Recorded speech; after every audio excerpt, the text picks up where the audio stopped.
Hello, Muscle for Lifers. Welcome to another episode of the podcast. Hope you don't mind me calling you that. I think that's better than Muscle for Life Nation or Muscle for Life Family. I'm okay saying that I am a muscle for lifer in more ways than one, actually. Anyway, welcome to a new episode of the podcast. Thank you for taking some time out of your day to be here with me. And this episode is going to be controversial to some degree, more controversial than my stuff normally is, which is not controversial at all. There's nothing too controversial about all the little nooks and crannies of improving body composition and health. But today's episode is going to be about going back to the gym. And is it safe to go back to the gym? Should gyms be open or should they be closed? And this is something I have been getting asked about on social media and via email quite a bit. And I figured that it would make for a good discussion. Now, before we get into it, let me just give you a trigger warning.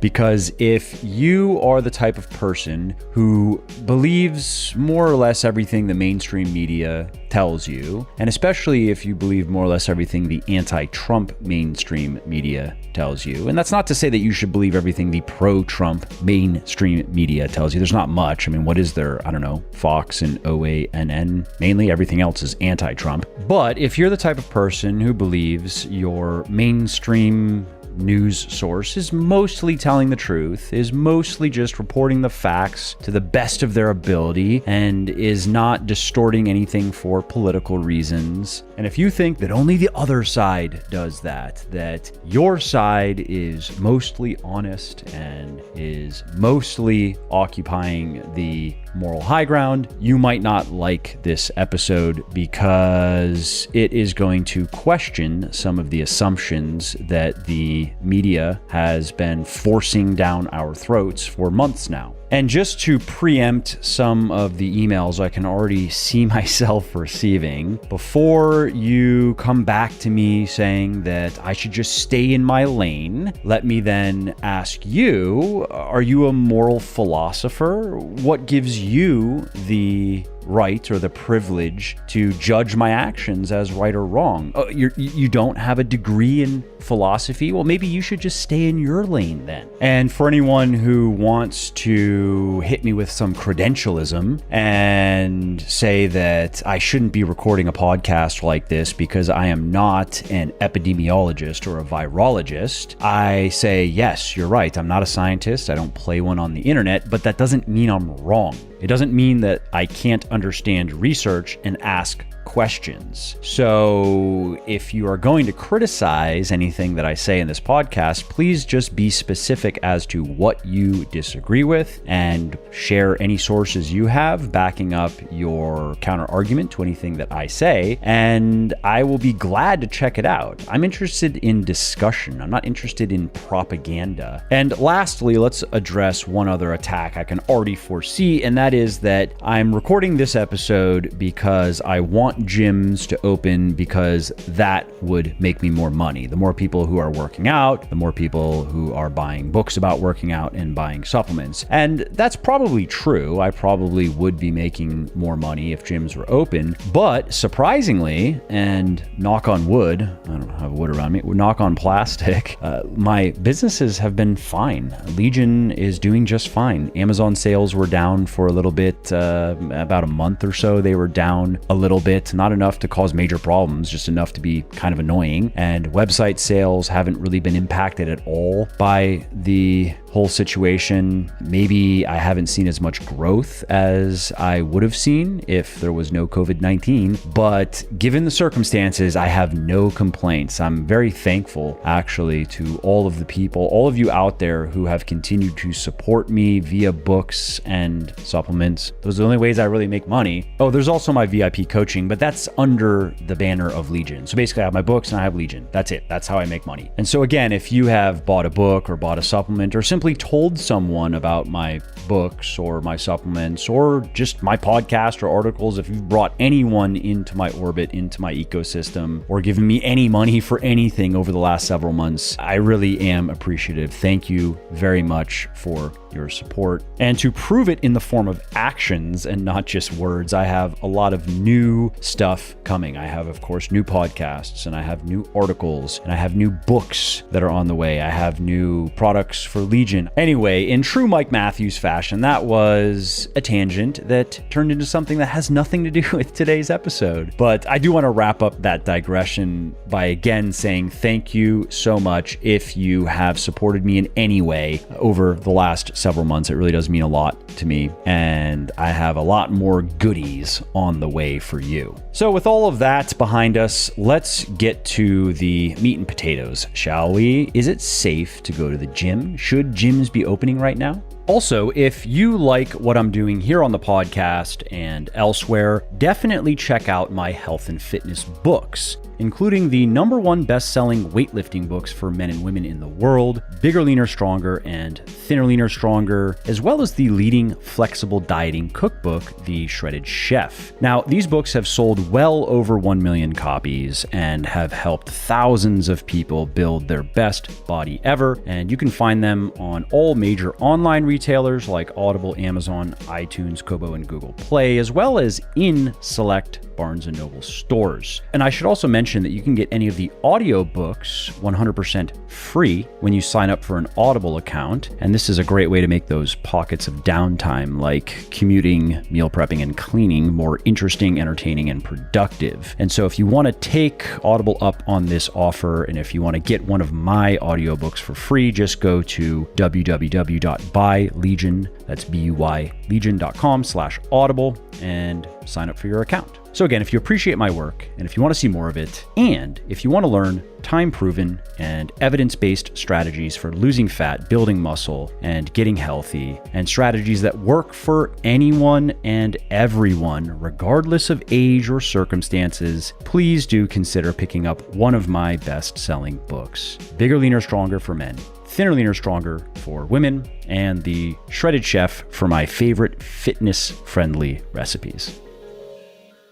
All right, here we go. COVID-19, the global pandemic. While the worst of it seems to be behind us, hopefully, and most countries have begun reopening, many restrictions still remain in place all around the world. There, of course, still is social distancing and mask wearing and occupancy limitations and border closures. All of these things are still in effect. And the question on everyone's mind at this point is, when can we open up completely? What will it really take to get back to some semblance of normalcy? Bill Gates said over on his Gates Notes, his personal blog essentially, that we will not see a return to normal until nearly every person on the planet has been vaccinated for COVID-19. And I just saw a headline today where he was saying that it's going to have to be a multi-dose vaccine. This is not just going to be a single dose, and there may be many doses that are needed over time. And if you look at the trial results, the AstraZeneca results and the Moderna results, I wouldn't be signing up for that vaccine just yet. Personally, you had a lot of people with very adverse reactions. And I believe in one of the trials, when it was multi-dose, in the second dose, it was pretty much everybody had serious negative reactions. And that's not me taking an anti-vax position. That's me just looking out for my own personal health, because there is a danger connected with vaccination. There always is. And I understand it's a cost benefits calculation, really. I do get that. But in the case of this vaccine, let's not forget that this will be the fastest vaccine ever developed. It will be the first successful coronavirus vaccine ever developed, if they can do it, if they can make it successful. And it will be the first mRNA vaccine ever developed. Now, I'm not saying that scientists can't pull it off. I really hope they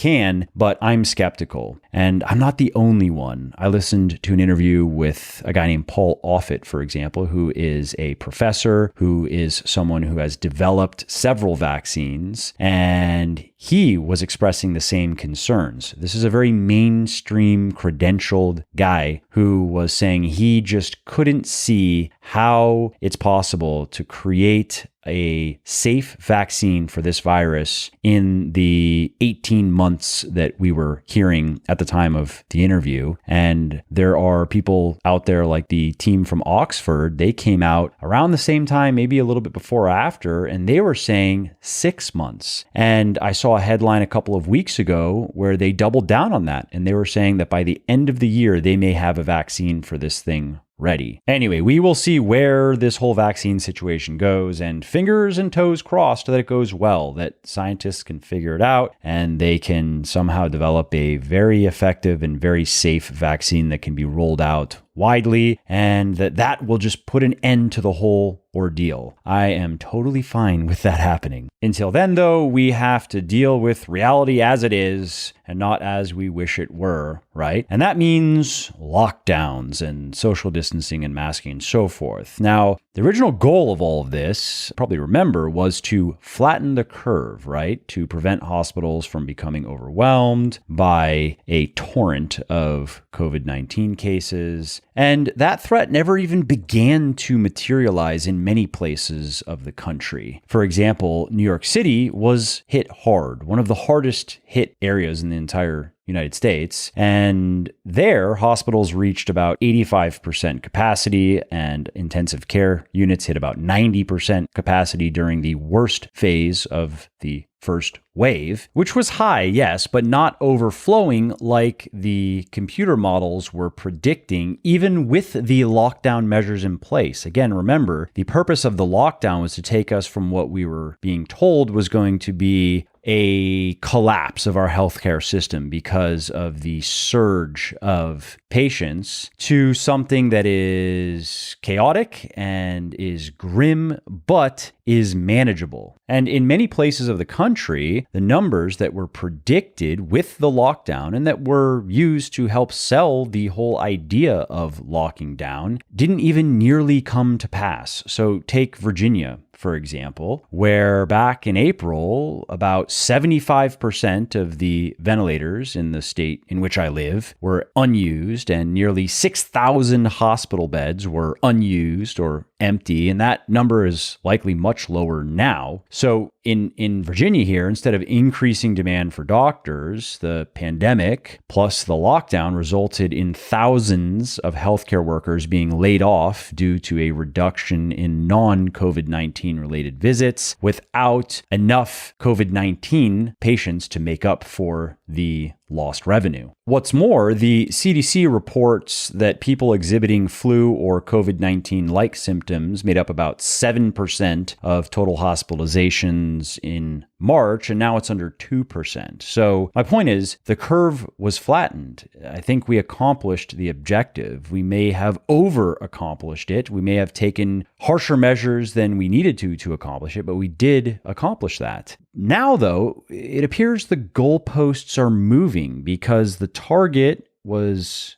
flatten the curve, and now it's find a cure. And that's great. I want a cure. I want minimally, can we get some effective treatments? If we can't get the vaccine, maybe we can get to some effective treatments. And it would be awesome if we found some effective treatments with known quantities, with drugs that we have a lot of research on and that we understand well, right? As opposed to, again, what you almost could say is an experimental rushed vaccine that is a very unknown quantity. But getting there, finding a cure one way or another, it might take years. And so we are in a predicament, right? And I guess our creator has a sense of humor, right? Because as if we don't already have enough to be divided over in this current year, we now have two distinct camps regarding the virus. On one hand, many people want to begin strategically reopening certain places of the country or elsewhere in the world. This is an ongoing discussion in Europe as well, for example, based on the available evidence and doing a careful cost-benefit analysis of what that would really mean for the people, the populations. And then you have people on the other side of the fence who think that any further reopenings of any kind would be reckless, and we have to find a cure first. We have to concoct a vaccine. We have to all but eradicate this virus before we can even begin to think about a return to normal, that this is the new normal for the foreseeable future. So strap your helmet on real tight and get ready for a rough ride. Who's right? I don't know. Your guess is as good as mine, but what I can do is tell you about a study that was conducted by scientists at the University of Oslo that offers some guidance and some insights into what would happen if countries were to open our beloved gyms. Let's just focus on the gyms, okay? Now, before we look at what these researchers discovered, let's quickly examine a more fundamental question that relates to reopenings on the whole. And this is a question that is polarizing and is going to be triggering to some people, but I don't care. I don't agree that we shouldn't be able to ask questions and come to our own conclusions based on the information we have, and then be open to revising our conclusions based on new information that we get. So the question is, has the cure become worse than the disease? Now, the authors of this study out of the University of Oslo open the paper by sharing a fact that has been largely lost in the maelstrom of panic-inducing, pearl-clutching headlines about the pandemic, and that is that there are very negative consequences to maintaining this new normal, this status quo. We do need to recognize that. Closing gyms, parks, and recreation centers significantly limits people's ability to stay active, for example, which research shows not only helps protect against viral infections like COVID-19, but also reduces the risk of just about every other disease and dysfunction you can think of. Furthermore, there's already evidence that the lockdowns have increased childhood obesity, which is a condition that is likely to get worse as poor exercise and diet habits learned during this period become ingrained and then manifest themselves over the months and hopefully not, but in some cases, years to come. Also, let's face it, many people struggle to maintain a healthy lifestyle under the best of circumstances. They struggle to exercise regularly and to eat well and to get enough sleep. And what do you think the lockdown has done to many of those people? I know because I hear from them every day. It has greatly magnified their problems. It has made it much harder for them, and in some cases, they've just given up altogether to exercise and to eat well and to do the things that they really want to do to take care of themselves. But the magnitude of the situation is such that it makes it extremely difficult for them, and in many cases, it has also magnified negative habits. So it has made it a lot harder for them to maintain good habits, and it has encouraged many of them to turn up the volume on their bad habits or replace good habits with bad habits. And that is, in many cases, causing a rapid decline in health. But wait, there's more, because domestic violence has jumped 30 to 50% in some countries during the lockdown, such as France and Brazil. And scientists have noted a surge in substance abuse and even suicide since all this has begun. Preliminary research conducted by scientists at the University of Bath shows lockdowns are associated with a higher risk of anxiety and depression, and particularly among young children. Based on their statistical models, the researchers found that lockdowns tripled the risk of depression among kids. And that really sucks to think about, because we know that depression is associated with worse grades in school, with substance abuse, with suicide, criminal behavior, and I'm talking about later in life too. So it's really not a leap to say that we may be dealing with negative ripple effects from lockdowns for decades. Now, yet another problem stemming from the lockdowns that we are dealing with that is more immediate in nature is the uptick that it has produced in delayed or just indefinitely postponed preventative checkups and emergency medical treatments. For example, a recent study that was conducted by scientists from the European Society of Cardiology estimates that about half of the people who have suffered heart attacks during lockdowns have avoided going to the hospital due to fear of catching COVID-19. Other research shows that most new cases of cancer are not being diagnosed right now. Almost half of chemotherapy patients have missed treatments due to lockdowns, and organ transplants have declined about 50% since the lockdowns have gone into effect. And we haven't even talked about the economy yet, because there are staggering economic consequences to what is happening. Don't be fooled by the stonk market. The stonks are up, but the economy is not doing well. And this is something that many people have downplayed, and they often say that, well, people's lives are more important than the economy. Let's not even talk about it. And to even bring up the economy is callous. And I completely disagree. People's lives depend on the economy. Many millions of people depend on a functioning economy. And the longer the lockdowns drag on, the worse the economy is going to get. And many experts are predicting that the global response to COVID-19 may end up taking more lives than the virus itself. For example, a study conducted by Dr. Ralph Keeney at the University of Southern California shows that on average, every $10 to $24 million of lost income in the United States translates to about one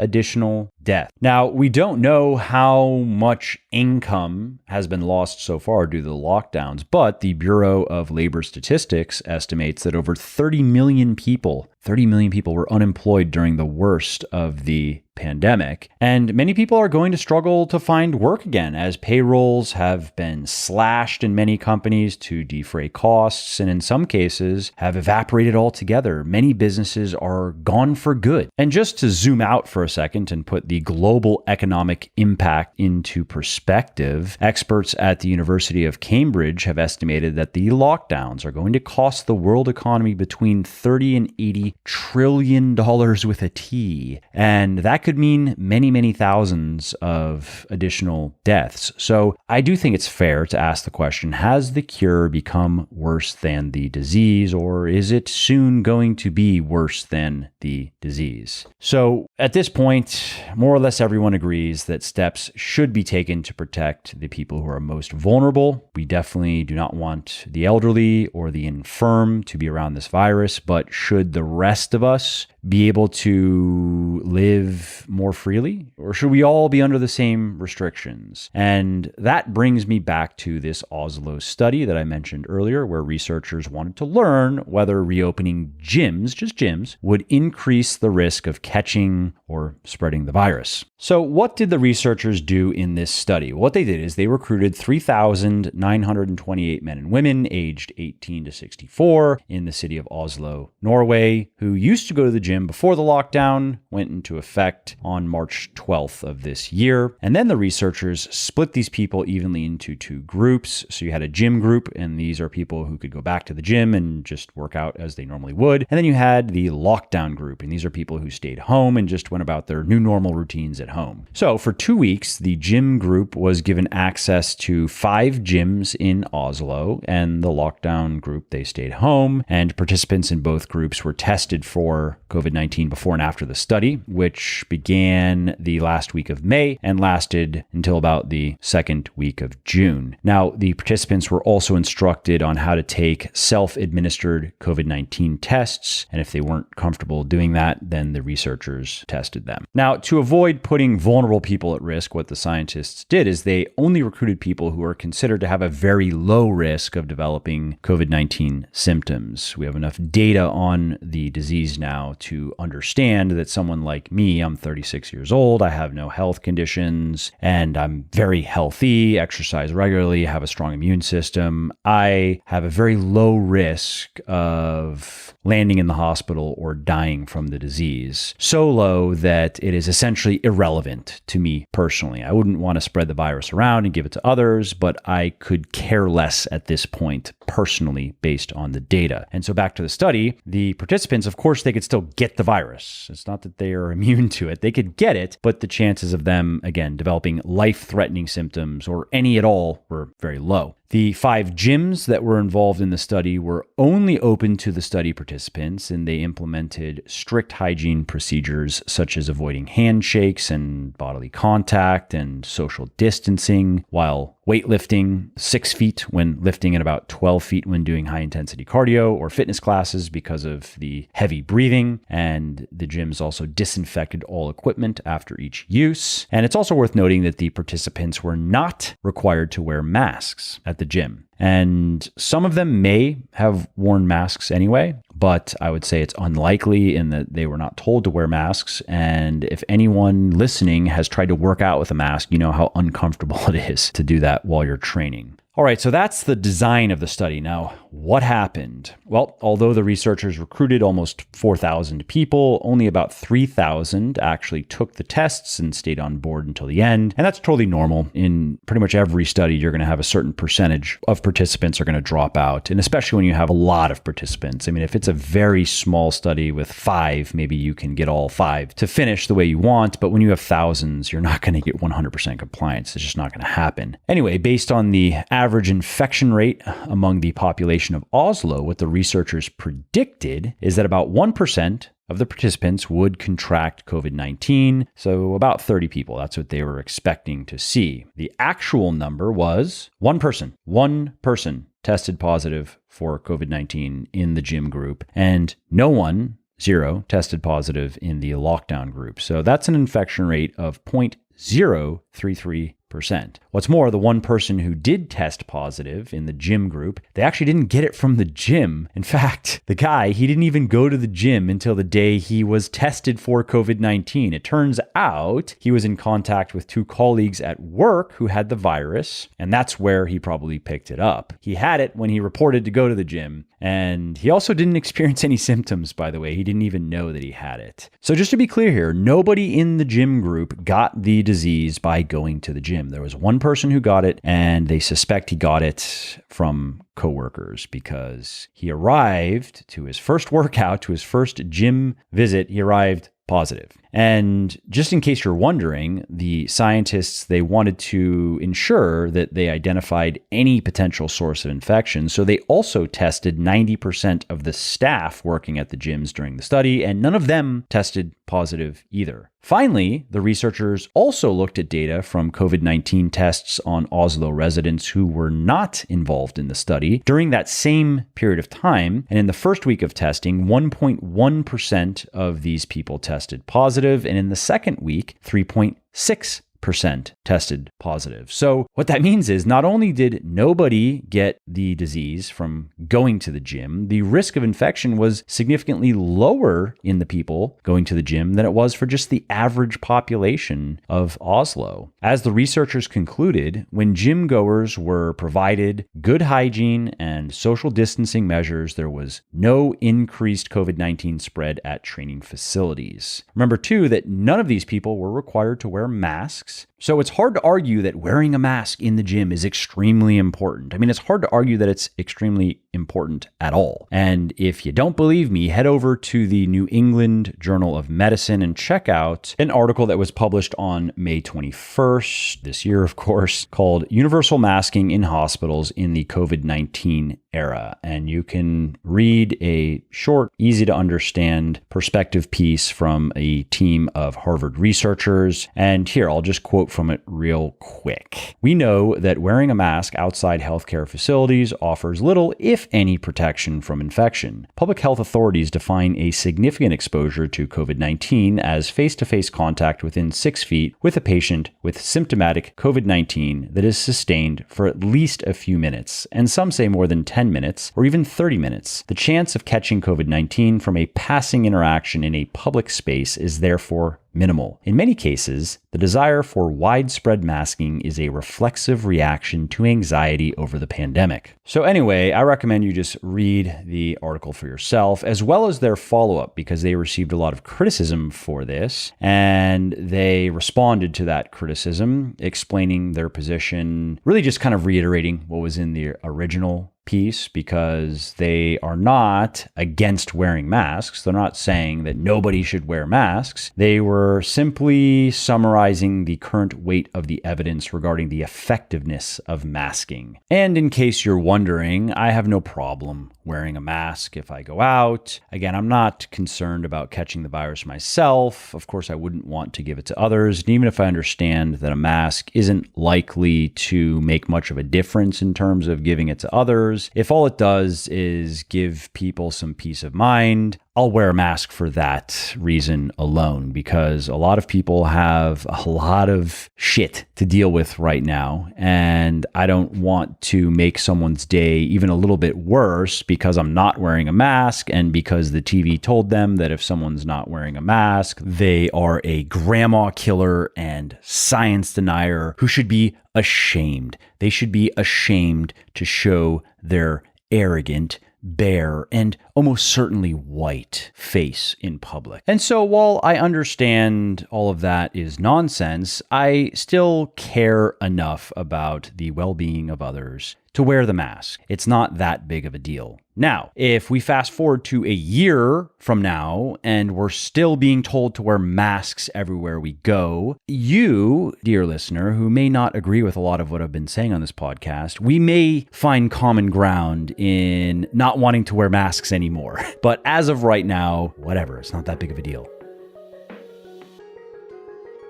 If you like what I'm doing here on the podcast and elsewhere, definitely check out my health and fitness books, including the #1 best-selling weightlifting books for men and women in the world, Bigger, Leaner, Stronger, and Thinner, Leaner, Stronger, as well as the leading flexible dieting cookbook, The Shredded Chef.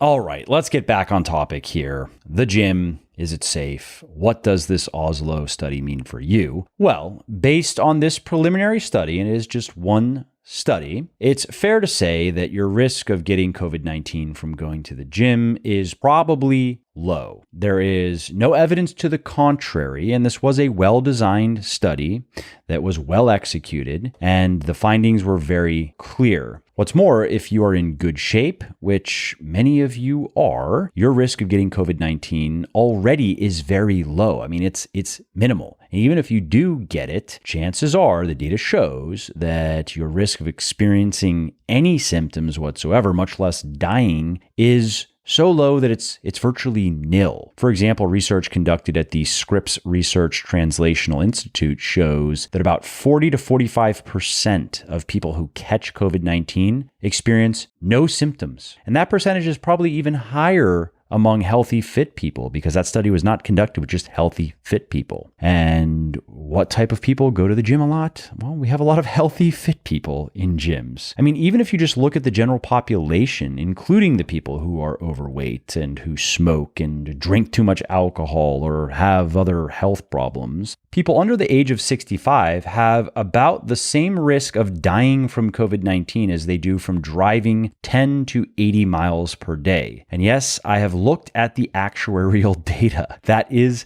accurate. And of course, if you were to only look at healthy people, the daily commuting is probably much more dangerous than COVID-19. And if you look at the elderly even, who are certainly at a higher risk of developing severe COVID-19 symptoms than people half their age, people like me, when you look into the data, what you find is that the major problems have been mainly with elderly people who were already sick, not healthy older people. For instance, 4 out of 5 people who have been hospitalized for COVID-19 already had a severe pre-existing health problem. And here in the United States, 45% of all COVID-19 deaths have been among people living in nursing homes. And that is not meant to trivialize those people's lives. Not at all. I'm simply making a point regarding health and how big of a difference that makes. And that certainly includes elderly people. We know, for example, that healthy elderly people are much less likely to die from this disease than their infirm counterparts. Now, at this point, you may be thinking that I have made some good points and I seem to have done my research, but shouldn't we just stay safe? I mean, isn't it better to be safe rather than sorry, right? Well, to that, I say I do understand the sentiment. I really do, but consider a few things. One, and this first one might come as a surprise to you, depending on where you get your information, but there's actually very little evidence at this point that the lockdowns are significantly reducing the spread of the virus. For example, a recent study that was conducted by scientists at Virginia Commonwealth University found no relationship between the amount of time a country spent in lockdown and the spread of COVID-19. Shutting down businesses and forcing people to stay home did not significantly reduce the spread of the virus. I just read another paper about this a couple of days ago that showed that many people are at a higher risk of infection at home than out and about because of the close proximity and the prolonged exposures to other people at home. Remember, those were a couple of the key points that the Harvard researchers touched on in their perspective piece. Something else to consider regarding gym shutdowns is maintaining the status quo, maintaining this new normal is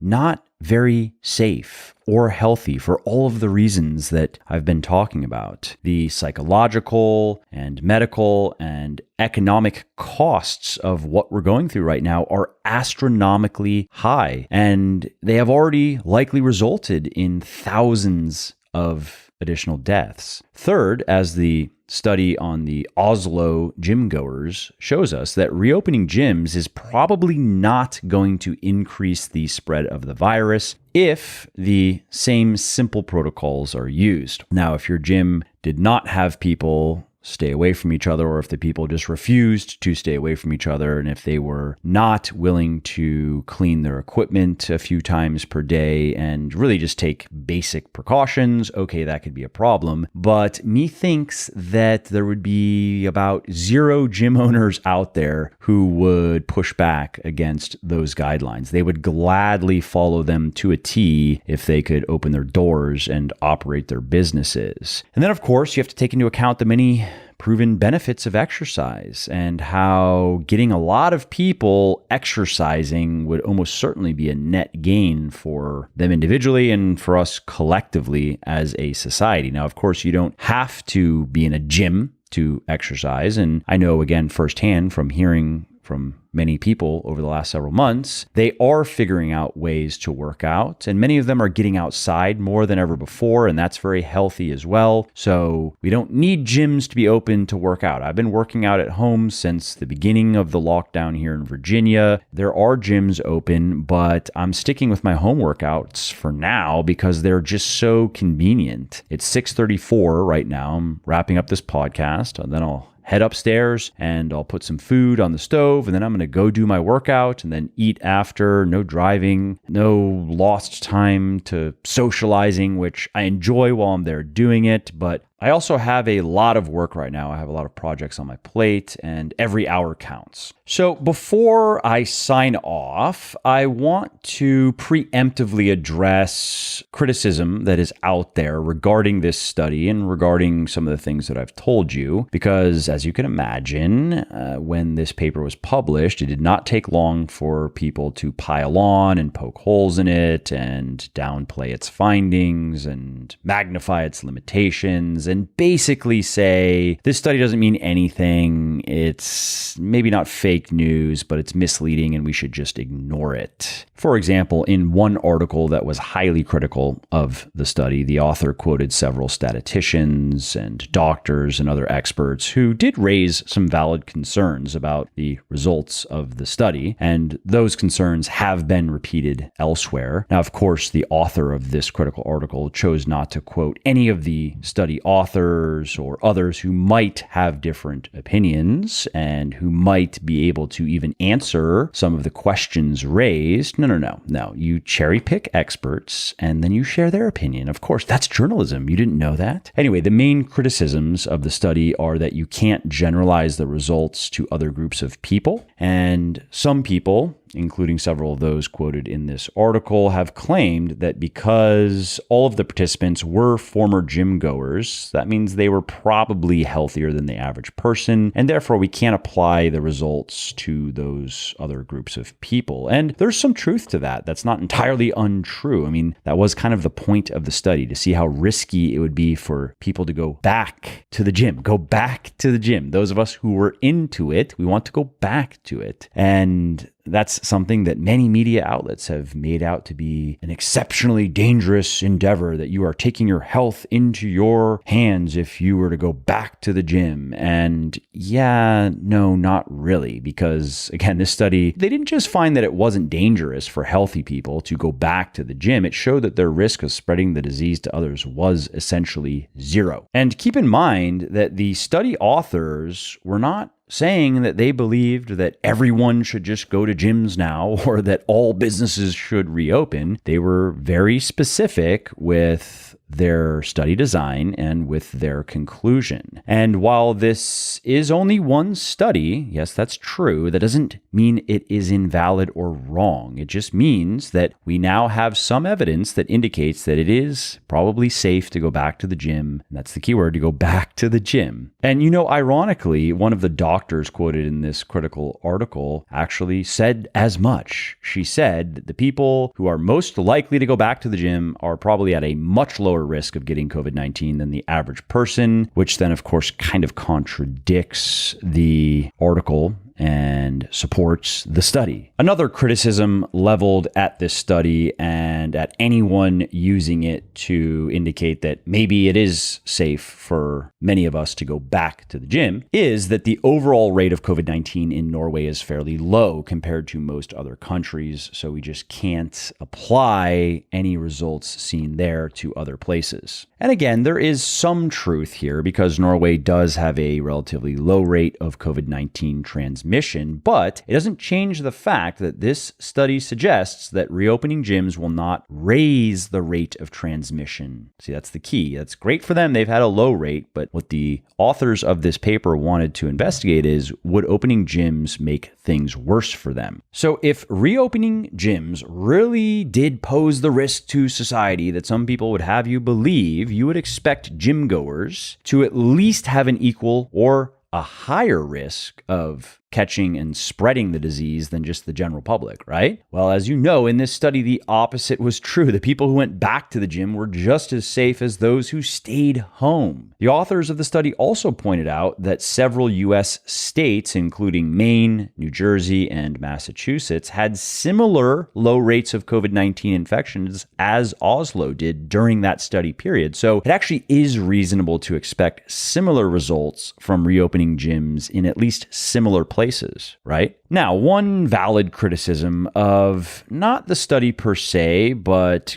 giving the study too much credence is that it is still under peer review. It's still undergoing the process of being published. So that means that other scientists are now looking into the design and the execution and the data and ensuring that everything is kosher. And oftentimes in peer review, minor errors are found and minor corrections are made. But at this point, the results are so stark that it's really just a question of, is this this real or is this completely fake? And we have no reason to think that it's fake. We can review the design. We can review the methodology. We can't access all of the data like the peer reviewers can. But from what we can tell, this was good research. This was a high quality study, and we should give some weight to its finding. And I'll go as far as saying this. If it comes out that the researchers manipulated data or faked data and a lot of people were getting infected in the gym going group and the researchers tried to cover it up and paint a false picture, if that's what comes of all of this, the first person to point it out to me, you can email me, mike@muscleforlife.com. First person gets $5,000 cash. I will eat every word of this podcast and crap out gold coins into your bank account. All right, well, to quickly summarize everything we've discussed here, gyms are reopening. Many people are concerned that this is a bad idea, and they don't want to go back to the gym themselves because they're afraid that it is too risky, and they don't want other people going to the gym and potentially increasing the infection rate. And for months now, since March, the media has been feeding us articles and podcasts and live newscasts and videos. From the proverbial fire hose, right? That the lockdowns are saving lives and that reopening anything poses an imminent threat to all of us, and that your risk of catching COVID-19 from pretty much anything other than just staying inside, certainly going to the gym, is very high. Well, according to this carefully designed and well-executed study conducted by scientists at the University of Oslo, that does not appear to be true. At least the gym part does not appear to be true. None of the people who went back to the gym contracted the disease from the gym. Remember, there was one person who arrived to his first gym session positive, and the scientists think that he got it from coworkers who were positive. And so then these gym goers, not only did none of them get the disease going to the gym, the researchers also found that their risk of catching the virus was significantly lower than the rest of the population. So the question of, is it safe to go back to the gym? Well, according to this study, as well as a lot of other research that I have discussed in this podcast, I think it's fair to say that the weight of the evidence suggests that if you are under the age of 65, if you are in good health, if you are not overweight, and if you are willing to follow, really it's just common sense measures like social distancing and disinfecting your workout equipment, then the answer is, yeah, it is probably safe to go back to the gym.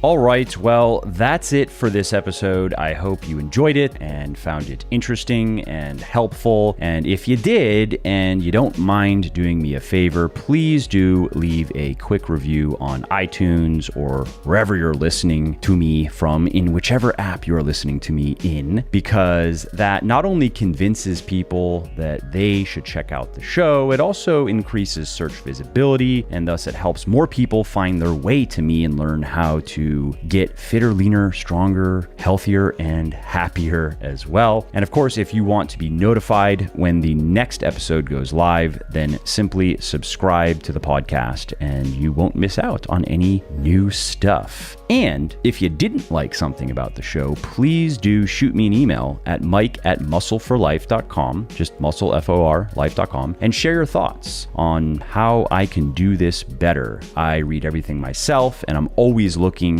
for constructive feedback, even if it is criticism.